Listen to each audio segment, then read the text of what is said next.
Hoy pensaremos en una institución. Para esto es necesario realizar algunas precisiones. Más allá del uso vulgar o cotidiano que los emplea como sinónimos, necesitamos definir y diferenciar los conceptos de educación y escolarización. Piensen un momento en esta cuestión. Ya anticipamos que sinónimos no son, pero ¿cuál es la relación entre ellos? ¿Es uno más amplio que el otro? ¿Se relacionan en algún punto?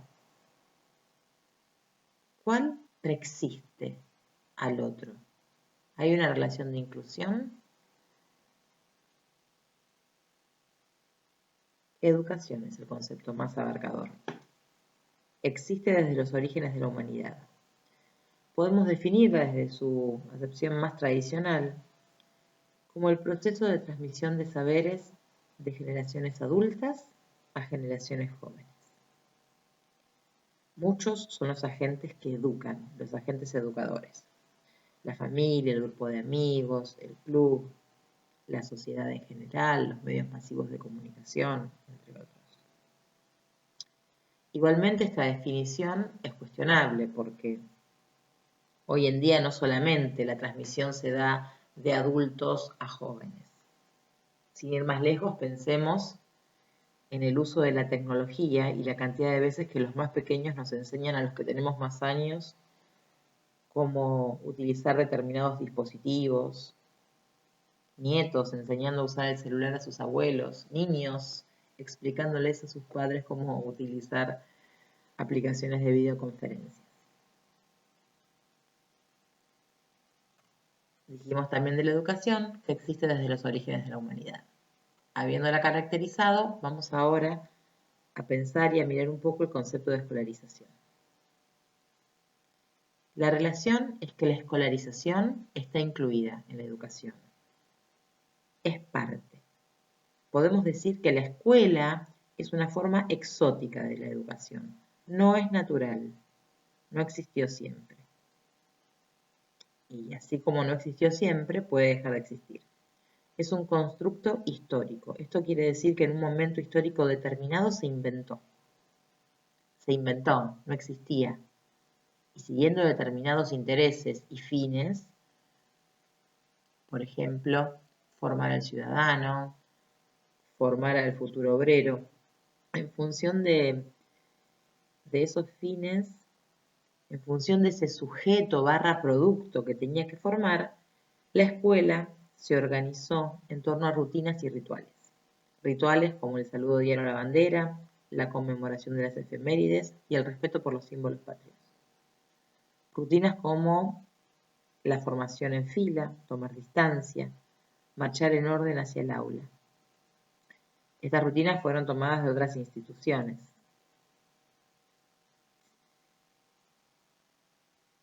Entonces,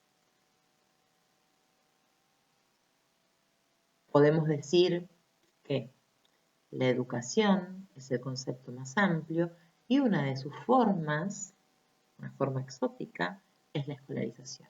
La escuela es uno de los agentes educadores que existen en la sociedad.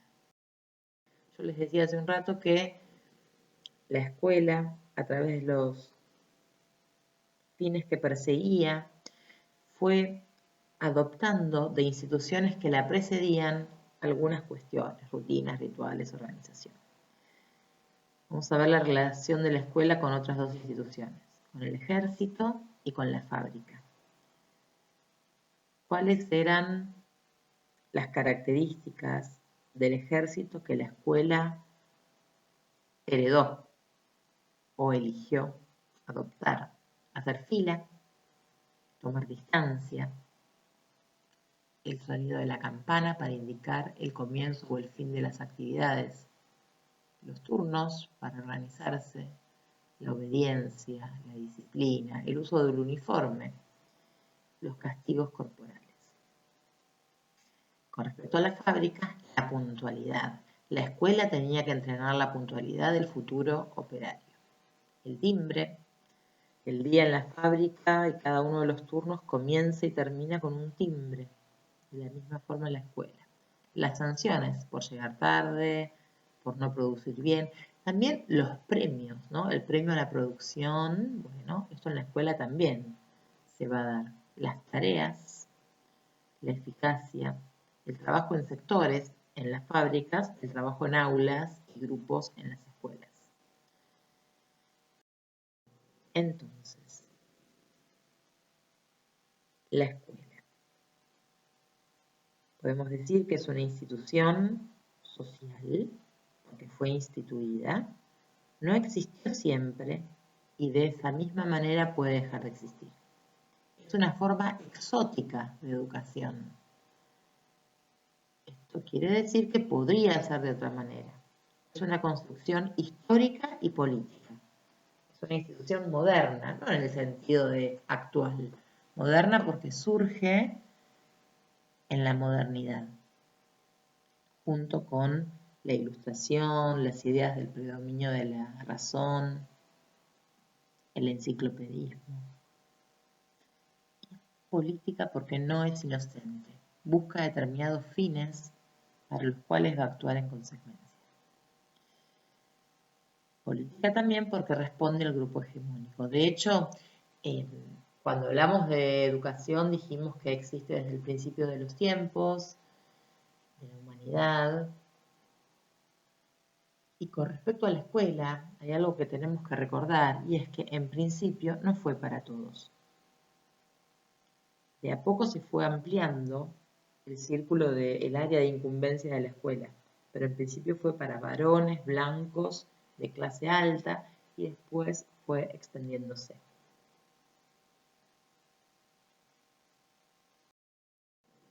Entonces, si consideramos a la escuela como institución, no natural, sino una construcción social, llega a tener tanta fuerza que no se cuestiona y pretende eternidad. Se nos ocurre pensar que no existió siempre. Bueno, en realidad no existió siempre. Podría no haber existido y podría tener otras características. Esta escuela instituida, este instituido, merece ser sometido a prueba. Por ejemplo, cuestionando lo obvio, empezando por su existencia, ¿verdad? Tratar de visibilizar lo que para nosotros es inamovible y desnaturalizar las instituciones sociales. Este ejercicio de desnaturalizar lo social está relacionado con que justamente construcciones sociales las tenemos tan internalizadas, tan incorporadas, que nos cuesta pensarnos sin ellas y nos cuesta pensarnos fuera de ellas. Para retratar esto vamos a hacer una breve mención a un libro infantil llamado La escuela no fue siempre así. Pertenece a una serie de la editorial Iamicé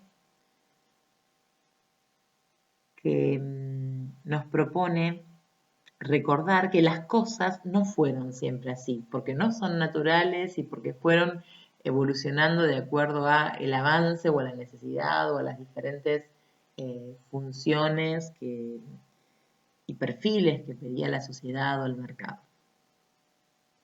Uno de los escritores de este libro es Pablo Pinot.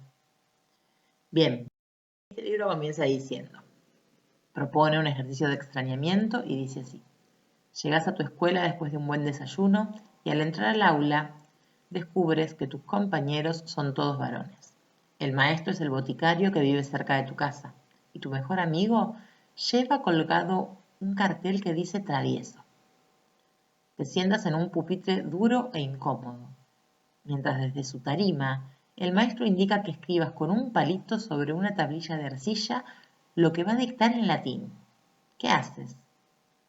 Copias lo que hace tu compañero mientras ruegas que alguien te despierte y se termine esa pesadilla.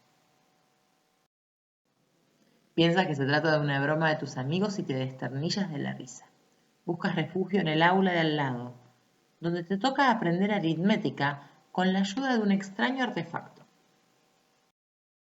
Protestas porque nunca llega el recreo y te mandan a conversar con el encargado del látigo. Aunque te cueste creerlo, las escuelas no existen desde siempre, ni fueron siempre como son ahora. Tampoco se les dio siempre la misma importancia ni fueron siempre lugares pensados para que los niños se sintieran cómodos.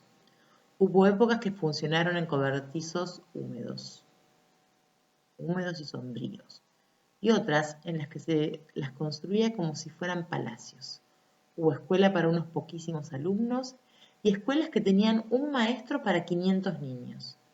Hubo tiempos en los que no había patios ni recreos.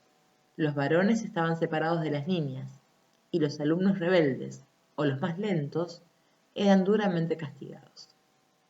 Cierra tus cuadernos, deja tu tarea para otro día y prepárate para descubrir que la escuela no fue siempre así. Como les decía, así comienza este libro lleno de ilustraciones que nos invita a cuestionar la eternidad autoproclamada por la escuela. Recordar que no existió siempre, que no fue siempre así, que puede ser de otra forma y que puede dejar de existir. En esta oportunidad hablamos de la escuela, pero esto pasa con todas las instituciones. No existieron siempre, podrían ser de otra manera, podrían dejar de existir. Por ejemplo, además de la escuela, el matrimonio, el mate, la medicina y algunas instituciones más que luego iremos pensando y analizando juntos. Vamos a cerrar entonces con la idea de la escuela como institución.